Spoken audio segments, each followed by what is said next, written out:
नमो अरिहंताणं नमो सिद्धाणं नमो आर्याणं नमो वज्रायाणं नमो लोये सव्यसाहूणम्। 10 वर्ग में तीसरा वर्ग होता है दृष्काण का। दृष्काण का मतलब होता है एक राशि के 3 हिस्से करना।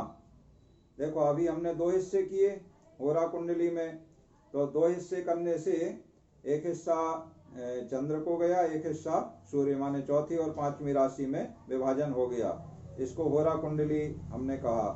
अब हम दृष्काण कुंडली की बात कर रहे हैं। दृष्काण कुंडली का मतलब है एक राशि के 3 हिस्से करना और फिर उन 3 हिस्सों में से कौन सा ग्रह किस राशि में जा रहा है, अर्थात प्रथम भाग में जा रहा है कि द्वितीय भाग में जा रहा है कि तृतीय भाग में जा रहा है।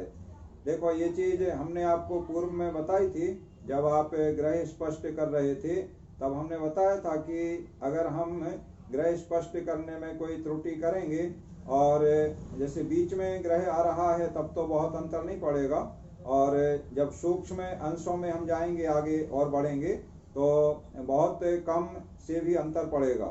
अभी यहाँ पर बहुत अंतर नहीं पड़ रहा, यहाँ पर अंतर पड़ रहा केवल अगर ग्रह संधि में जा रहा है, संधि में जा रहा और हमारी मिस्टेक के कारण से आना था एक्चुअल में ग्रह को 15 अंश से पहले और हमने रख दिया 15 अंश के बाद। जैसे यहीं पर हम देखें ये चंद्रमा हमारा 8, 14, 32 है, मतलब 8 राशि पूरी हो गई हैं। 9वीं राशि के 14 अंश 32 कला 56वीं कला पे है, माने लगभग 33 कला, यानी आधे से ज़्यादा 14.5 अंश से ज़्यादा पे है। और अगर हमारी मिस्टेक के कारण से ये हमने यहाँ लिख दिया है और एक्चुअल में होना था ये 15 अंश या उससे ज़्यादा पे, थोड़ा सा अंतर है, बहुत ज़्यादा अंतर नहीं है। 15, 14 अंश 33 कला लगभग है ये, और 27 कला और आगे चले तो 15 अंश पूरे हो जाएंगे, तो इसका होरा बदल जाएगा। यहाँ पर अभी ये सूर्य की होरा में गया है और अगर ये उत्तरार्ध में चला जाए दूसरी होरा में तो चंद्र की होरा में चला जाएगा, तो बहुत अंतर आ जाएगा। तो यहाँ पर ये संधि कहलाती है, जहाँ से परिवर्तन होता है वहाँ उसको संधि कहते हैं। तो तीसरा 10 वर्ग में तीसरा विचार हम कर रहे हैं दृष्काण का। तो दृष्काण का मतलब आपने समझ लिया कि एक राशि के 3 भाग, तो राशि होती है 30 अंश की, तो 30 अंश के हमने 3 भाग किए, तो 10 अंश का पहला भाग 0 से 10 तक, उसके बाद 11 से 20 अंश तक दूसरा भाग, और 21 अंश से 30 अंश तक तीसरा भाग। यहाँ पर ये ध्यान रखना होगा कि 10 जैसे ही पूरे हुए तो 11 तो पूरे तब होंगे जब अंश के बाद कला यानी 60 कला चल लेगा तब 11 बनेंगे, लेकिन 10 के बाद में जैसे ही आगे बढ़ा तो वो 11वां कहलाएगा। जैसे ही 10 पूरे हुए, माने 10 पूरे, जैसे 12 बजने का समय होता है और उससे घड़ी जैसे ही आगे बढ़ी तो वहाँ पर अगले घंटे का भाग शुरू हो जाता है या तारीख बदल जाती है रात्रि में। तो उसी तरह से यहाँ 10 जैसे ही पूरे हुए तो फिर वो 11वां कहला जाएगा, चाहे अंश कला कुछ भी थोड़ा सा भी ज़्यादा हुआ हो तो उसको हम 11 कहेंगे। तो 11 से 20 में दूसरा दृष्काण और 21 से 30 में तीसरा दृष्काण। ये हमने व्हाइट बोर्ड पर नाम लिख के रखे हैं, अभी हम फोटो खींच के आपको डाल देंगे तो इससे आप और अच्छे से समझ लेंगे। अब दृष्काण कैसे निकालते हैं और दृष्काण कुंडली कैसे बनाते हैं, ये चीज आप समझ लें। तरीका वैसा ही है जैसा होरा में आपने समझा है। सबसे पहले हमें लग्न निकालना रहेगा कि लग्न किस राशि के दृष्काण में जा रहा है। उसके बाद में लग्न रख करके हम जैसे 12 भाव जन्म कुंडली के हमने बनाए थे जन्म पत्रिका के, वैसे ही 12 भाव बना लेंगे। उसी तरह से उसका नक्शा खींच लेंगे हम और उसमें 12 भाव पहले लग्न स्थापित, लग्न की राशि स्थापित कर देंगे लग्न के स्थान में, और उसके बाद एक एक बढ़ते हुए 12 भाव हम स्थापना कर देंगे। उसके बाद में फिर उन्हें 12 भावों में जो राशियां अंकित हमने की हैं उनमें किस राशि में कौन सा ग्रह आ रहा है उसे हम स्थापित करते जाएंगे। तो वो निकालने की जो विधि है वो अब आप समझ लें। सबसे पहले जिस राशि के 10 अंश तक माने 0 से 10 अर्थात प्रथम दृष्टांत में ग्रह है, ये नियम है, इसको नियम को आप अच्छे से लिख लें, समझ लें, क्योंकि ये नियम हर जगह आपको फॉलो करना होगा। तो नियम को हमें अगर नियम पता है तो हम कहीं पर भी उस नियम के अनुसार कार्य कर सकते हैं। तो नियम क्या है? पहली बात तो ये कि दृष्टांत राशि का तीसरा भाग होता है। राशि चूंकि 30 अंश की है तो तीसरा भाग उसका 1/3 10 अंश का हो जाता है। तो उस राशि के 0 से 10 अंश तक पहला दृष्टांत, 11 से 20 तक दूसरा दृष्टांत और 21 से 30 अंश तक तीसरा दृष्टांत। अब ग्रहों की स्थापना उस राशि में कैसे होती है ये देखें। तो जिस राशि के 10 अंश तक माने 0 से 10 अर्थात प्रथम दृष्टांत में कोई ग्रह है, यानी कोई ग्रह किसी राशि के 0 से लेके 10 अंश तक के बीच में है, ये ग्रह स्पष्ट में पता चलेगा, तो उसी राशि का दृष्टांत होता है। मतलब वो ग्रह उसी राशि का कहलाएगा जिस राशि के 10 अंश तक में वो आ रहा है। और अगर दूसरे दृष्टांत में है अर्थात 11 अंश से 20 अंश तक है तो वह ग्रह उससे पंचम राशि का ग्रह कहलाएगा। अब ये नियम आपको याद रखना होगा। अगर दूसरे दृष्टांत में आ रहा है तो पांचवी राशि का कहलाएगा। अभी हम निकाल करके आपको बताएंगे तो उससे आप और स्पष्ट समझ जाएंगे।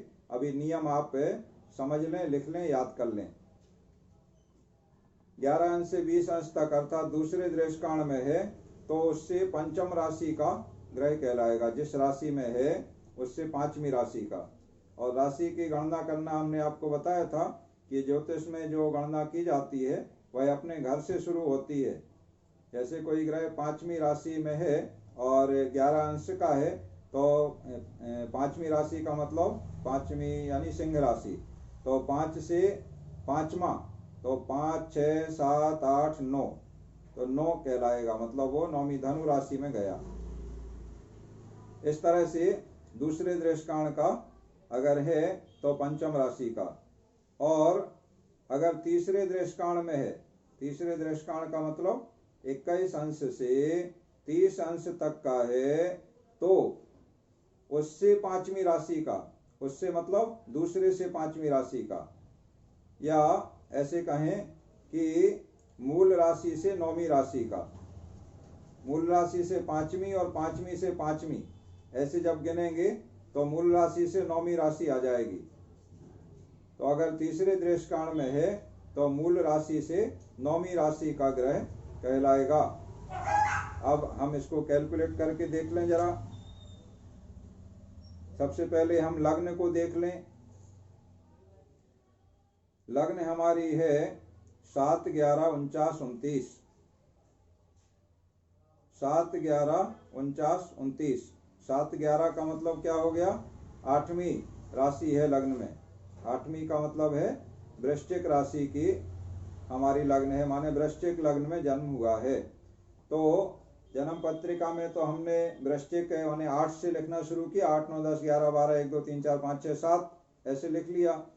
अब दृष्टांत कुंडली में ऐसे नहीं लिखेंगे, 8 से नहीं लिखा जाएगा। अगर ये जैसे 7, 11 है, अगर 7, 10 के अंदर होता तब तो वही लिखा जाता, माने अगर प्रथम दृष्टांत है तो उसी राशि का, तो वृश्चिक राशि का ही कहलाता। और 8, 9, 10, 11, 12, 1, 2, 3, 4, 5, 6, 7 ऐसे हम 12 भागों में अंक लिखते राशियों के और फिर उनमें ग्रहों की स्थापना करते।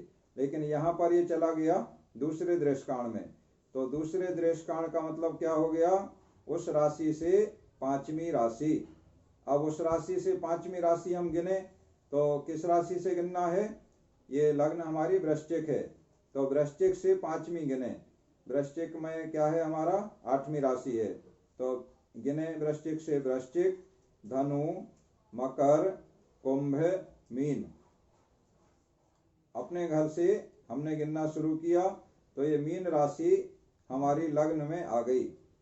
अब हम इसको बना लें, चक्र बना लें और उसमें स्थापना कर लें। देखो हम दूसरा बोर्ड शेयर कर रहे हैं और इसमें हम बना रहे हैं। ये हमने निकाल लिया दूसरा बोर्ड और इसको हम लिखेंगे दृश काण कुंडली चक्र। तो ये हम लिख रहे हैं दृश काण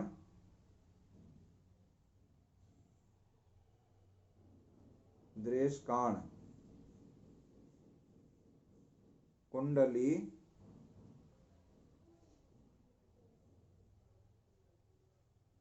चक्र। दृश काण कुंडली चक्र हम बना रहे हैं। तो चक्र तो हमारा वैसे ही बनेगा जैसा पूर्व में हम बना चुके हैं जन्म पत्रिका में। इस तरह से हमने 12 भाग इसके कर लिए। ये हमारे 12 भाव हो गए। और अभी हमने लग्न दृष्काण लग्न निकाला है। दृष्काण लग्न हमारा क्या आया है? मीन माने 12। तो यहाँ हमने लग्न के खंड में माने पहले भाव में 12 लिख दिया। और आगे तो आप जानते ही हैं एंटी क्लॉक आपको बढ़ते जाना है। तो 12 के बाद क्या आएगा? 1 2 3 4 5 6 7 8 9 10 11। ये तो हमारे राशियां लिखी गई दृष्काण कुंडली में। लग्न हमारी हो गई 12 माने मीन लग्न में दृष्काण कुंडली का मीन लग्न है। अब इसमें हमें ग्रहों को स्थापित करना है। तो हम वही देख लें। सूर्य हमारा है 6 4 27 42। 6 4 का मतलब क्या हो गया? ये 7वीं राशि यानी तुला राशि में है। तुला राशि में अब कौन से दृष्काण में है ये देखना है। तो 4 अंश हैं। तो 4 अंश का मतलब हो गया ये 10 अंश के अंदर है माने पहले दृष्काण में है। तो पहले दृष्काण में है तो जिस राशि में है उसी राशि का दृष्काण कहलाएगा। तो सूर्य हमारा तुला राशि में है, पहले दृष्काण में है, तो तुला का ही सूर्य कहलाएगा। तो तुला का मतलब 7 में। तो ये 7 यहाँ पर है 8वें भाव में। तो हमने 8वें भाव में यहाँ पर लिख दिया सूर्य। अंदर खाने में जगह नहीं है तो हमने उसी के पास में बाहर लिख दिया है। इसी तरह से सभी 9 ग्रह हम देखेंगे। चंद्र को हम देख लें। चंद्र कहाँ है हमारा? 8 14 32 56। तो 8 14 का मतलब हो गया 8 के बाद 9 माने 9वीं राशि में है। 9वीं राशि है हमारी धनु। और धनु के कौन से दृष्काण में है? पहले में है? नहीं है, क्योंकि पहला 10 अंश तक होता है, 10 से ऊपर है। तो दूसरे दृष्काण में 14 है, 20 के अंदर है, तो दूसरे दृष्काण में चला गया। अब दूसरे दृष्काण में है तो जिस राशि का चंद्र है उससे 5वीं राशि में चंद्र को रखेंगे। बात क्लियर है? 5वीं राशि। अब 5वीं राशि गिन लें हम। जैसे लग्न में 5वीं राशि में गया था दूसरा दृष्काण, तो धनु से अब 5वीं राशि गिने हम। तो धनु, मकर, कुंभ, मीन, मेष, अर्थात चंद्रमा जा रहा है मेष राशि में। तो मेष का मतलब 1 नंबर वाली राशि। तो जहाँ 1 का अंक लिखा है यहाँ पर हम चंद्रमा को रख दें। तो ये हमने यहाँ चंद्र को रख दिया। मेष राशि में चंद्रमा चला गया। अब मंगल को देख लें इसी तरह। मंगल है 11 24। 11 24 का मतलब है मीन राशि का है मंगल। और बकरी है तो बकरी तो हम बकरी लिख देंगे, उससे यहाँ कोई अंतर नहीं पड़ना है, केवल जानने के लिए लिखना है। यहाँ केवल हमें ये देखना है कि मीन राशि के 24 अंश इसमें हो गए हैं। तो ये पहले दृष्काण में नहीं है, दूसरे में नहीं है, तीसरे दृष्काण में है। तो मीन राशि का तीसरा दृष्काण। तो मीन राशि से 9वीं राशि में जाएगा मंगल। अब बात क्लियर हो गई आपको? एक में आपने देख लिया उसी राशि में जो पहले दृष्काण का है सूर्य, एक में आपने देख लिया लग्न में और चंद्र में, ये दूसरे दृष्टांत में गई तो हमने 5वीं राशि में रखा, और ये मंगल तीसरे दृष्टांत में जा रहा है तो इसे हम मीन से 9वीं राशि में रखेंगे। अब मीन से हम गिन लें 9वीं राशि, तो मीन हमारी 12वीं राशि है, तो चाहे गिनती में गिन लें चाहे राशियों के नाम से गिन लें। तो 12 से हम शुरू करेंगे। 12 1 2 3 4 5 6 7 8, 8वीं राशि में हमारा मंगल जा रहा है। 8वीं का मतलब है वृश्चिक। तो मंगल को 8वीं राशि में हम, यहाँ अंदर जगह नहीं है तो हमने बाहर लिख दिया मंगल, और जानने के लिए यहाँ वह लिख दिया वक्री। राशियों से गिने तो राशियों से गिन लें। मीन, मेष, वृष, मिथुन, कर्क, सिंह, कन्या, तुला, वृश्चिक, ऐसे उंगलियों पे गिन लेते हैं, और उंगलियों पे 9 समझ में आ जाते हैं कि 9 हो गए पूरे, यहाँ 1 से लेकर के तो वृश्चिक आ गया। तो गिनती में गिन लें या उंगलियों पे गिन लें तो बराबर वही आएगा, उसमें कोई अंतर नहीं आएगा। इस तरह से हमने दृष्टांत कुंडली में पहले लग्न निकाला, लग्न को हमने रखा, 12 भाव बनाए, चक्र बनाया, उसमें लग्न के स्थान पर लग्न की राशि रख दी, और शेष राशियां 12 भावों में स्थापित कर दी उसी क्रम से। उसके बाद में लग्न के बाद हम एक एक ग्रह स्पष्ट लेकर के सूर्य, चंद्र, मंगल हमने रख दिए हैं। इसी तरह से बुध, गुरु, शुक्र, शनि, राहु, केतु, इन सभी को हम रखेंगे। बताओ जरा, पंकज आपने निकाले हैं? जी भाई साहब। हाँ बताओ, बुध कितना है? 6 12 27, 6 12 27। हाँ ठीक है, हाँ 6 12 27। और गुरु? और ये गुरु कहाँ गया? बुध भी बकरी है। 8 25 43 55। 8 25 43 55। शुक्र? और शुक्र है 4 29 7 36। 4 29 7 36। शनि? शनि है 9 1 41 9। 9 1 41 9। राहु? राहु है 1 28 30 44। 1 28 30 44। केतु?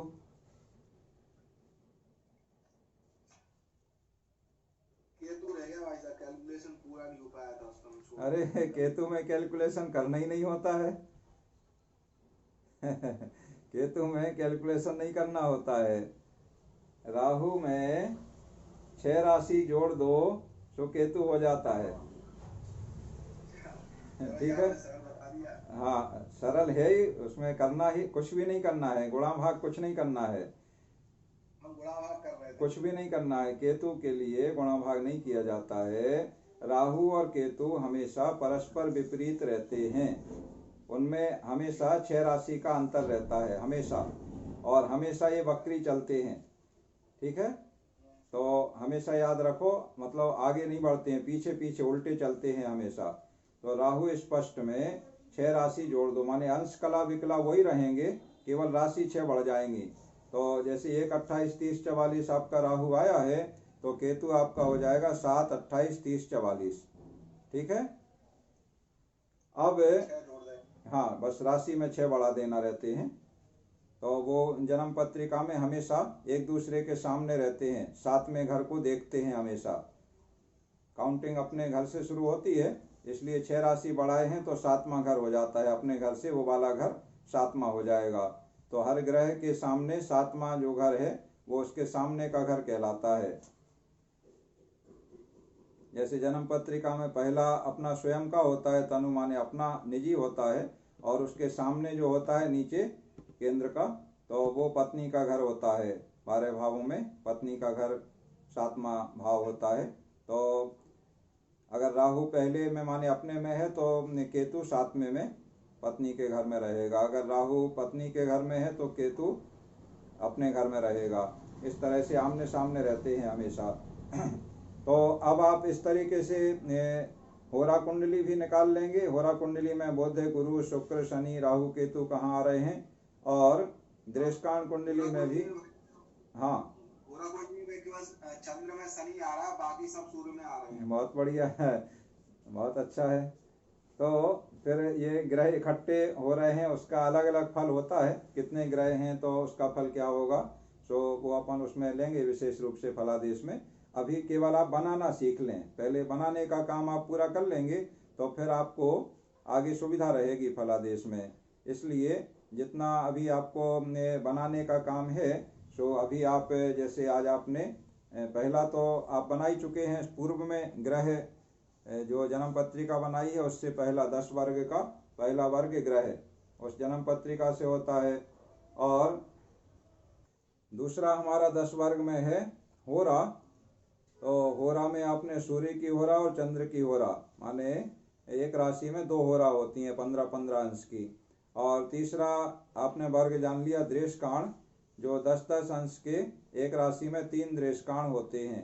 इसके आगे अब आप समझेंगे सप्तमांश, नवांश, दशमांश, द्वादशांश, षोड़शांश, त्रिशांश, त्रिंशांश और षष्ठ्यांश, इस तरह से 10 वर्ग पूरे हो जाएंगे। आज की पढ़ाई का कार्य यहाँ पर पूर्ण होता है। आप सभी ने रुचि पूर्वक भाग लिया और अच्छे से समझा है, इसके लिए आप सभी के लिए धन्यवाद। और आगामी क्लास हमारे अगले रविवार को होगी, उसमें हम शेष वर्गों पर विचार करेंगे। सभी के लिए जय जिनेन्द्र, नमो अरिहंताणाम।